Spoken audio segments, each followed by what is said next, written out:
Assalamualaikum warahmatullahi wabarakatuh, sahabatku, saudaraku semua. Semoga selalu sehat, lahir dan batin, dompetnya juga sehat, amin ya Allah ya. Mudah-mudahan sehat semualah. Jadi kita mau sedikit berbagi lagi tentang makna atau hakikat bertasbih ya. Sangat banyak dari dahulu kita selalu berkata menyebut subhanallah, maha suci Allah, itu adalah bertasbih.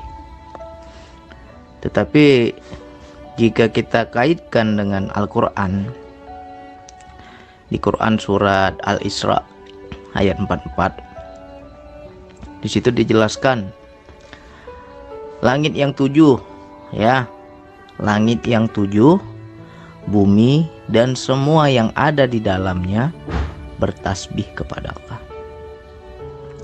Dan tidak ada sesuatu pun melainkan bertasbih dengan memujinya. Ya, tetapi kamu tidak mengerti tasbih mereka. Sungguh dia maha penyantun, maha pengampun. Jadi, kalau kita mau kaji, kita mau pahami makna bertasbih ini, mensucikan Allah. Apanya Allah yang mau disucikan? Ya, Allah itu sudah suci. Bagaimana lagi kita mau mensucikan Allah? Kalau kita masih sebatas pakai memahami bahasa suci ya. Jadi sebenarnya di situ kias. Mensucikan Allah itu adalah mengakui, tunduk, apalagi mengikut perintah. Dan di situ kita tak ada daya, tak ada kuasa, melainkan mengikuti apa yang Allah mau. Itu hakikatnya bertasbih. Jadi segala sesuatu pun kalau Allah itu maha suci, maknanya adalah segala sesuatu yang terjadi di langit yang tujuh, bumi dan semua yang ada di dalamnya, itu tidak ada yang salah. Itu maknanya itu. Jadi mensucikan Allah itu mengakui inilah maunya Allah. Jadi nggak ada yang salah. Karena Allah itu nggak pernah salah. Suka-sukanya dia. Ya kan? Itu kan Allahnya, Bang. Lantas makhluk tadi kan di situ disebut langit yang tujuh itu makhluk, bumi makhluk, dan semua yang ada di dalamnya itu juga makhluk. Mereka bertasbih kepada Allah. Makhluk yang bertasbih ini bagaimana, Bang? Nah, ini yang mungkin kita bingung kan? Makna di sini bertasbih adalah mengikuti maunya Allah. Ya. Allah jelaskan tidak ada satupun melainkan bertasbih kepada Allah. Berarti mau orang beriman, mau orang nggak beriman, hakikatnya tetap mereka bertasbih. Ya. Pada diri kita tetap bertasbih. Orang yang kenal agama, nggak kenal agama, tetap bertasbih. Sekarang kita masuk lagi lebih dalam. Apa saja, Bang, yang bertasbih pada diri kita, Bang? Contoh kecil yang kita sering belajar lah. Nafas, ya. Napas itu paham dia, kapan dia menarik, kapan dia mengeluarkan, ya. Kapan dia masuk, kapan dia keluar, dan seberapa cepat dia masuk dan seberapa cepat dia keluar. Contoh, orang yang tidur napasnya lembut, tapi orang yang berlari napasnya kencang. Berarti kan napas itu menyesuaikan, kapan dia lambat, kapan dia cepat. Itulah sejatinya dia bertasbih kepada Allah.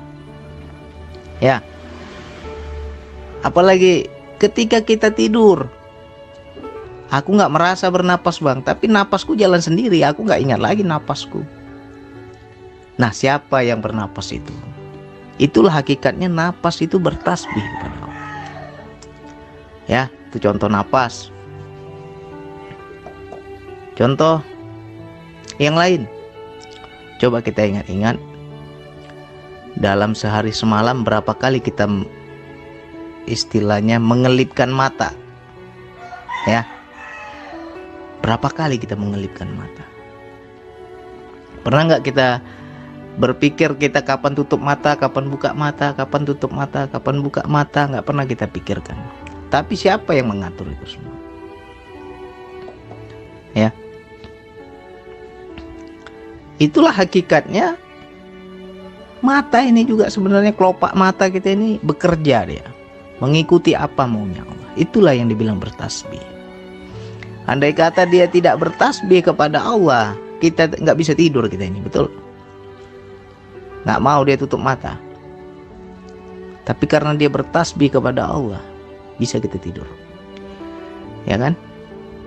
Apalagi pada diri kita? Ya banyak. Darah mengalir. Itu hakikatnya bertasbih. Ya. Cuma kita nggak pernah paham. Apalagi rambut, bulu, mengapa dia bisa panjang, ya kan?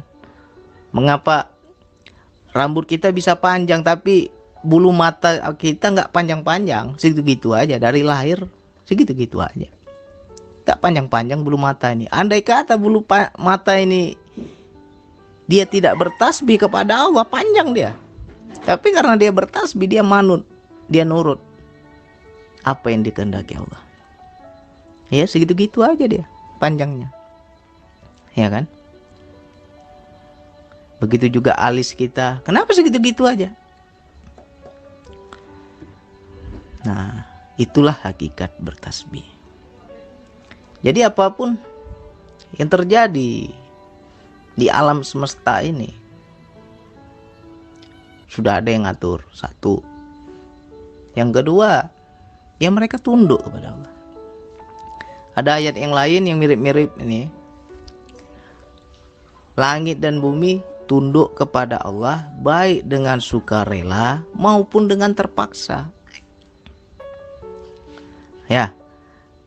Andai kata planet-planet itu tidak beredar pada tempatnya, mereka keluar jalur, mau jadi apa alam semesta ini? Pasti berbenturan. Tapi begitulah cara mereka bertasbih. Kau bergerak pada porosmu, jangan keluar jalur. Begitulah cara mereka bertasbih. Ya kan? Ya, sama halnya dengan sekarang yang lagi viral, mewabah, penyakit menular kemana-mana. Ya hakikatnya itu mereka bertasbih. Ya kan? Dia akan memilih orang yang dipilih Allah. Siapa yang aku tularkan pada siapa ya Allah? Ah, pada si fulan, pada si fulan. Si fulan jangan. Si fulan aja katanya. Yang A jangan, si B aja. Kok bisa? Begitulah cara mereka bertasbih kepada Allah. Jadi nggak ada yang kita bilang, orang jelas-jelas itu. Langit yang 7, bumi, dan semua yang ada di dalamnya bertasbih. Jadi apapun gerak hidup ini jangan kita bilang kebetulan. Nggak ada istilah kebetulan di dunia ini. Semua itu terjadi sudah ada yang ngatur. Ya. Bagaimana bisa diatur? Ya karena mereka bertasbih kepada Allah. Seperti hujan, ya kan? Kapan waktunya turun? Kapan waktunya dia berhenti? Coba hujan itu turun terus dia nggak berhenti-berhenti, banjir lah. Ya kan? Tenggelam dunia ini. Tapi ada saatnya mereka itu turun hujan. Akhirnya stop, Allah bilang, ya mereka tunduk, patuh, mengikuti apa maunya Allah. Ya. Itulah maknanya mensucikan Allah. Tidak ada yang salah. Dan mereka patuh, mereka tunduk. Nggak seperti kita. Ya. Unsur-unsur di diri kita aja patuh sama Allah. Tapi diri kita sebenar diri ini nggak patuh. Jadi jangan sampai kita itu masih sebatas yang kita pahami subhanallah, subhanallah, subhanallah, subhanallah. Sampai nyonyor bibir kita tuh sampai ribuan kali, jutaan kali nyebut subhanallah. Kalau dalam kehidupan kita tidak ada manut, tidak ada ngikut, tidak ada patuh kepada Allah, belum tasbih itu namanya. Ya kan? Luas ini makna bertasbih ini. Cobalah kita pakai kesadaran, kita berpikir lebih dalam, ya. Segala sesuatu, jangankan di luar lah, di diri kita aja banyak yang harus kita pelajari, ya kan? Kapan saatnya buang air, kapan saatnya kita kencing, ya itu bertasbih semua itu sebenarnya. Tahu dia, ini udah waktunya buang kotoran, keluar dia, ya kan? Gak bisa kita tahan-tahan. Begitulah langit yang 7, bumi dan semua yang ada di dalamnya bertasbih kepada Allah, baik kita menyadarinya ataupun tidak menyadarinya, ya. Jadi kalau segala sesuatu yang sudah terjadi di hidup kita, mungkin ginilah, ya Allah kenapa aku susah, ya Allah kenapa aku masalah nggak habis-habis, ya Allah kok aku begini, kok aku begitu, ya Allah kok engkau tidak mendukungku. Kadang kita itu ada rasa kecewa kepada Allah. Itu sejatinya kita nggak bertasbih. Kalau kita paham bertasbih tadi, nggak ada yang salah. Allah itu benar terus, suci terus. Nggak ada yang salah Allah itu. Ya, mau-maunya dia, suka-sukanya dia. Semua terjadi atas kuasanya. Ya. Jadi nggak ada istilah kita menyesal, nggak ada istilah kita meratapi nasib, nggak ada istilahnya kita gimana-gimana, ya. Menerima. Jadi menerima di sini bukan berarti hanya pasrah, nggak buat apa-apa. Menerima di sini tunduk, patuh, ngikut perintah, ya. Jadi disinilah terkadang ada amalan yang ada orang nggak ada ahli agama, orang nggak pinter agama, nggak ada ilmu agama, ya, nggak pernah ngaji, dia nggak pernah bertasbih seperti kita, berzikir seperti kita, dia nggak paham itu. Apalagi dia menggunakan tasbih yang 33 kali itu, dari kayu, dari batu, dia bertasbih subhanallah, subhanallah, nggak pernah dia.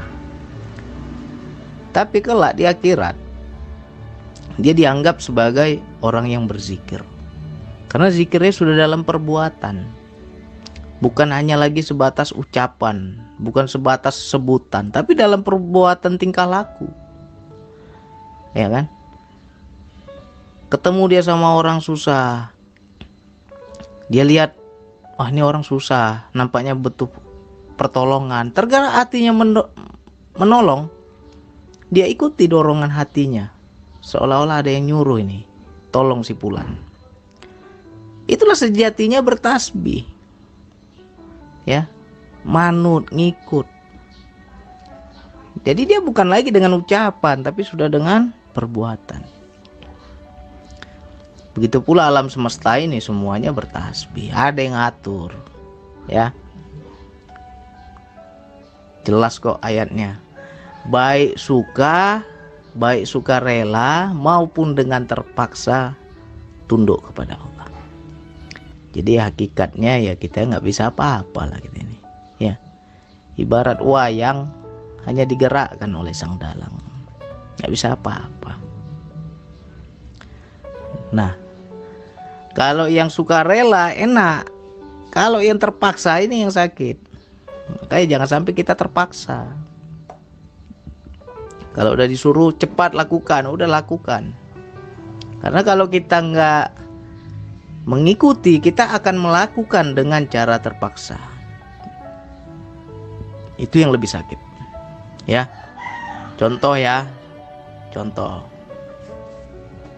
Saya dahulunya itu masih kerja kapal. Allah suruh tulis buku. Kuberikan daya, kuberikan ilmu, kau buat buku, kata Allah. Nggak mau saya, ya kan? Karena apa? Saya masih merasa saya punya gaji. Saya merasa masih bisa bekerja. Saya nggak butuh uang dari buku. Dan buku itu bukan suatu kebutuhan bagi saya. Akhirnya apa? Saya dipecat, di PHK. Mau nggak mau nulis buku. Karena nggak ada lain. Apa yang saya bisa gitu kan? Yang saya bisa hanya menulis buku. Ya udah, saya buat buku. Ternyata disitulah ayat tadi itu. Tunduklah kepadaku baik dengan sukarela maupun dengan cara terpaksa. Jadi mau nggak mau kita lakukan juga. Ya, mau nggak mau pasti kita lakukan. Jadi di situ yang dikatakan tadi bertasbih itu. Ya kalau kita mau kaji lagi di dalam diri ya banyak lah. Apa saja yang bertasbih. Ya. Jadi untuk teman-teman semua, saudaraku semua, ayo kita lebih belajar mensucikan Allah itu jangan hanya sebatas lisan, jangan hanya sebatas sebutan. Tiap hari bilang subhanallah, subhanallah, maha suci Allah, maha suci Allah. Tapi gak kita lakukan apa yang dia perintahkan. Itu belum bertasbih. Ya. Dikasih susah maunya senang, dikasih sakit maunya sehat. Coba diterima dulu itu. Kalau kita terima itulah bertasbih. Ya kan? Jadi dalam ini makna bertasbih ini. Jadi nggak ada sesuatu pun yang terjadi salah, ya. Nggak ada yang salah. Karena Allah itu maha suci. Itu maknanya. Gak pernah salah Allah itu. Ya mudah-mudahan ini paham teman-temanku semua, saudaraku semua. Ayo kita lebih belajar lagi. Bertasbihlah dengan perbuatan. Bukan lagi dengan sebatas sebutan dan hanya di lisan saja. Ya. Malu gak kita? Diri kita aja bertasbih kok. Ya. Bulu mata aja bertasbih, napas bertasbih, darah bertasbih. Masa diri kita yang sejati, jiwa kita nggak pernah bertasbih kepada Allah. Masih juga nafsu yang menguasai kita. Mana diri sebenar diri, nggak pernah bertasbih. Ya kan? Ayo kita belajar bertasbih yang sebenarnya. Kayaknya itu yang bisa saya sampaikan. Wassalamualaikum warahmatullahi wabarakatuh.